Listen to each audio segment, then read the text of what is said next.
সরকারের কাছে প্রশ্ন রাখতে চাই, কেন এই ঐক্য ভেঙে গেল? এই ঐক্য যেমনি ভাবে আপনারা তৈরি করেছিলেন, ঠিক ভেঙে যাওয়ার দায় আপনাদের নিতে হবে। এবং আগামীতে একটি নির্বাচন হবে, সেই নির্বাচনের রোড ম্যাপ এই সরকারকে অবশ্যই দ্রুত সময়ের মধ্যে ঘোষণা করতে হবে, তাহলে কিন্তু ঐক্য আবারও ফিরে আসবে। 18 সাল থেকে 24 সাল পর্যন্ত আমরা দেখেছি আপনারা কিভাবে লড়াই করেছেন, কিন্তু এই সংগ্রামী আলেম ওলামা তাদেরকে নিয়ে একটি মানুষের সব থেকে বেশি এনার্জি ছিল, সে হলো ফেরাউন খ্যাত শেখ হাসিনা। যেখানে এই আলেম ওলামারা সমাবেশ করত, ওয়াজ মাহফিলের আয়োজন করত, সেখানে হাসিনার গায়ে আগুন জ্বলত। হাসিনা কোনোভাবেই এই আলেম ওলামা এবং মাদ্রাসার শিক্ষার্থীদেরকে সহ্য করতে পারেনি। হেফাজতে ইসলামের উপর যেভাবে দমন পীড়ন নিপীড়ন করেছে সেটা আমরা ভুলি নাই।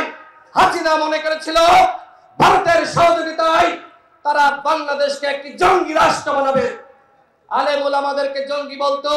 অথচ আমরা দেখেছি কিভাবে ছাত্রলীগ যুবলীগ এই বাংলাদেশকে জঙ্গি বানানোর জন্য হাজারো মানুষের উপর নির্যাতন নিপীড়ন করেছে।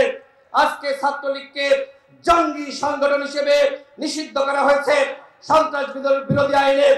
আমরা এই সরকারের কাছে দাবি রাখতে চাই, এবং এখানে রাজনৈতিক নেতৃবৃন্দ আছে, কেউ এখনো পর্যন্ত আওয়ামী লীগের নিষিদ্ধের ব্যাপারে স্পষ্টভাবে বক্তব্য রাখছে না। স্পষ্টভাবে বলতে চাই, গণহত্যার পরে বাংলাদেশে আওয়ামী লীগ রাজনীতি করতে পারবে না, আওয়ামী লীগকে নিষিদ্ধ করতে হবে। আজকে আমরা লক্ষ্য করছি জাতীয় ঐক্য এবং সংহতি সেই 5 আগস্টের পরে ভেঙে পড়েছে। আজকে রাজনৈতিক নেতৃবৃন্দরা, আজকে অন্যান্য স্টেক হোল্ডাররা আমরা নানান ধরনের বক্তব্য দিচ্ছি। আমরা খেলাফত মজলিসকে ধন্যবাদ জানাতে চাই যে তারা একটি স্লোগান সামনে এনেছে, বিভেদ নাই ঐক্য, এটি মোদের লক্ষ্য। একটি কল্যাণ রাষ্ট্র খেলাফত মজলিস সহ আমরা সকলে মিলে গঠন করতে চাই। সরকারের কাছে প্রশ্ন রাখতে চাই, কেন এই ঐক্য ভেঙে গেল? এই ঐক্য যেমনি ভাবে আপনারা তৈরি করেছিলেন, ঠিক ভেঙে যাওয়ার দায় আপনাদের নিতে হবে। সকলকে জাতীয় ঐক্য গঠন করার আহ্বান জানিয়ে, এবং আগামীতে একটি নির্বাচন হবে, সেই নির্বাচনের রোড ম্যাপ এই সরকারকে অবশ্যই দ্রুত সময়ের মধ্যে ঘোষণা করতে হবে, তাহলে কিন্তু ঐক্য আবারও ফিরে আসবে।